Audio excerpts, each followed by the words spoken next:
Olá, moçada, tudo bem com vocês?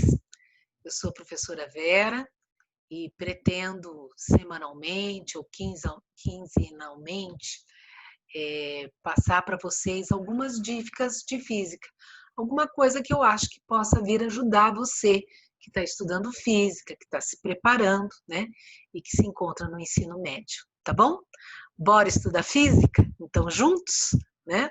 No dia de hoje, eu escolhi uma proposta comparativa entre um componente da mecânica, que é a mola, comparado com um componente da eletricidade, que é o capacitor.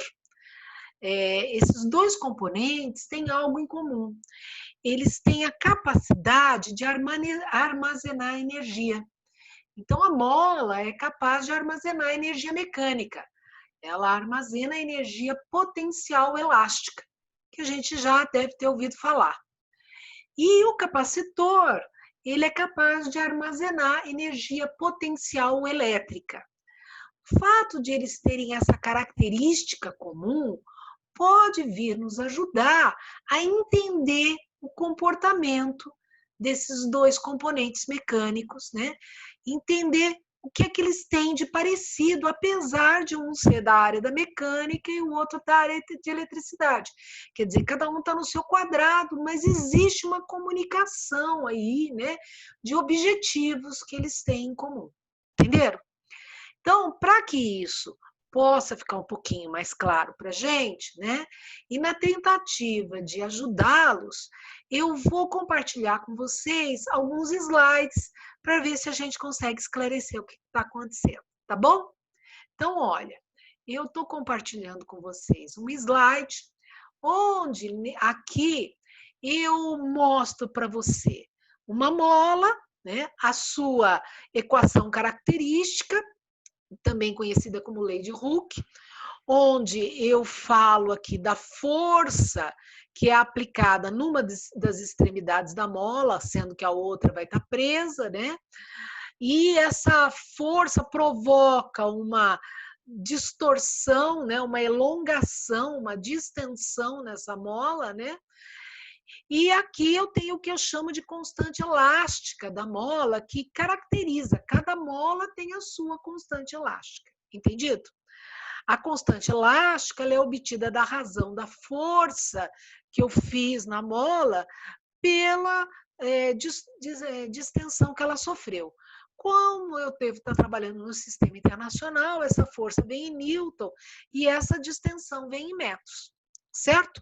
Portanto, a unidade da constante elástica da mola virá em newtons por metro. Já o capacitor, né, que é um componente elétrico, ele também tem a sua equação característica, que é dado pela carga, que é igual à capacitância, né, que é uma característica desse componente elétrico, cada capacitor tem uma capacitância própria, vezes a U, que é a DDP aplicada nos terminais desse capacitor, tá? Essa capacitância, que é a razão entre a carga em módulo acumulada nas placas, em cada uma das placas que compõem o capacitor, pela DDP nos seus terminais, né? No sistema internacional, isso vai ser Coulomb por volt, que a gente chama de Faraday, tá? Então, veja que eu tenho dois elementos com suas equações características e eu tenho uma constante para a mola, que caracteriza essa mola, e uma constante para o capacitor, que caracteriza esse capacitor.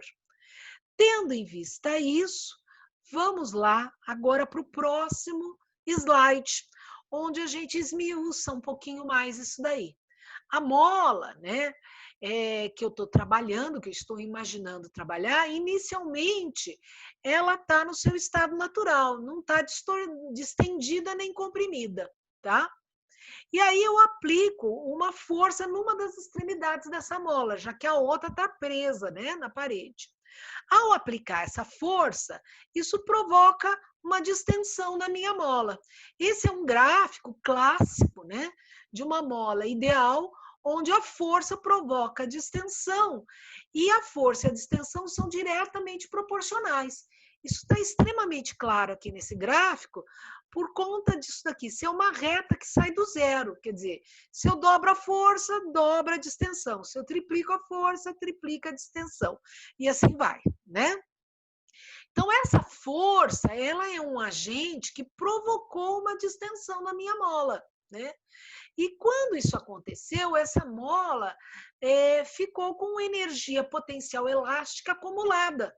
Essa energia potencial elástica, ela é dada por essa expressão, e essa expressão saiu da área desse triângulo azul aqui que aparece no gráfico.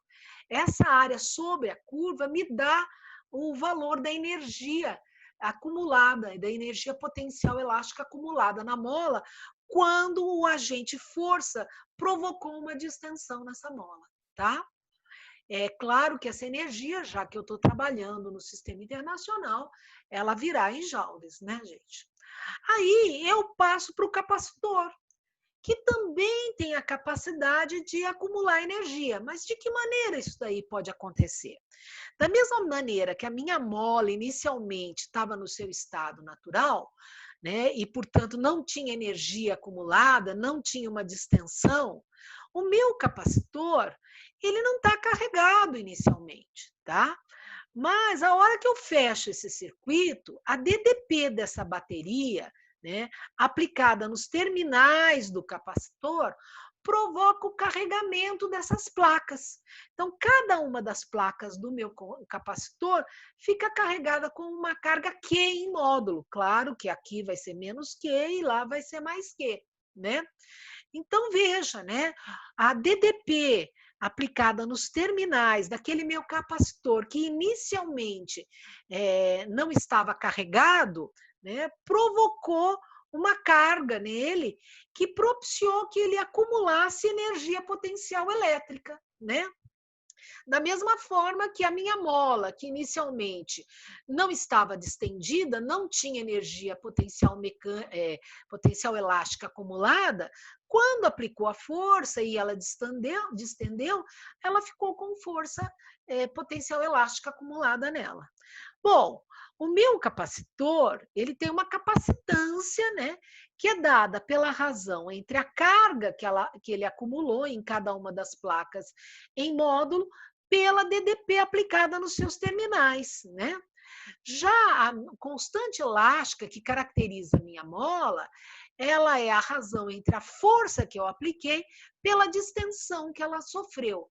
Veja, gente, agora é um momento importante desta comparação. Perceba, a constante elástica é uma razão do agente que provocou a distensão. A capacitância, ela é uma razão da carga pelo agente que provocou a carga no capacitor, tá? Então, veja que o agente aqui que provocou a carga no meu capacitor, nas placas do meu capacitor, que inicialmente, né, não estava carregado, esse agente está no denominador, né? E a consequência da atuação dele está no numerador, que é o módulo da carga de cada uma das placas. Aqui, na mola, o agente está no numerador. E a consequência da força elástica que agiu na mola está no denominador. Então, você veja que aqui o agente está no numerador e lá na capacitância o agente está no denominador. Para que eu possa fazer uma comparação, o que eu vou fazer? Eu vou inverter a capacitância. E ao inverter a capacitância, o U passa a ser numerador. O agente que provocou a carga nas placas do meu capacitor vai para o numerador, da mesma maneira que estava aqui na mola. O agente, que é a força elástica, está no numerador, né? E a consequência, que é a distensão da mola, né? Vai para o denominador, assim como a carga, que é a consequência da DDP que foi aplicada no meu capacitor que estava inicialmente neutro, né? Essa comparação permite com que eu monte essa tabelinha que eu deixei aqui embaixo para vocês. Veja, o K está para o inverso da capacitância. Assim como a força elástica e a U, que são os agentes que propiciam, no caso da mola, a distensão dela, e no caso do capacitor, que estava inicialmente descarregado, propicia a carga de cada uma das placas, né? Eles estão um para o outro, eles são ambos agentes e agora ambos estão no numerador, né? Então a força está para U, para DDP aplicada no capacitor, né? Assim como a consequência da força da mola aplicada na mola, que é a distensão da mola, né, está para a carga de cada uma das placas em módulo pela ação da DDP, né, que possibilitou que aquele capacitor que não estava carregado fosse energizado, contivesse agora energia potencial elétrica. Então, o ΔX da mola está para a carga. Entenderam, gente? Essa comparação é muito interessante, né? E aí, como eu sei que a energia potencial elástica da mola é dada por essa área aqui sobre a curva, que é uma propriedade do gráfico da força elástica contra o deslocamento aqui, contra a distensão da mola, né? E essa formulinha é K ΔX quadrado sobre 2, eu posso carregá-la por comparação para tentar descobrir a energia acumulada no teu capacitor. No lugar de K, vai entrar o quê? O inverso da capacitância.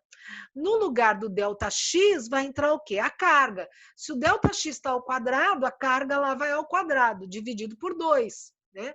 E aí eu chego numa equaçãozinha aqui que me dá o valor da energia potencial elétrica acumulada no capacitor.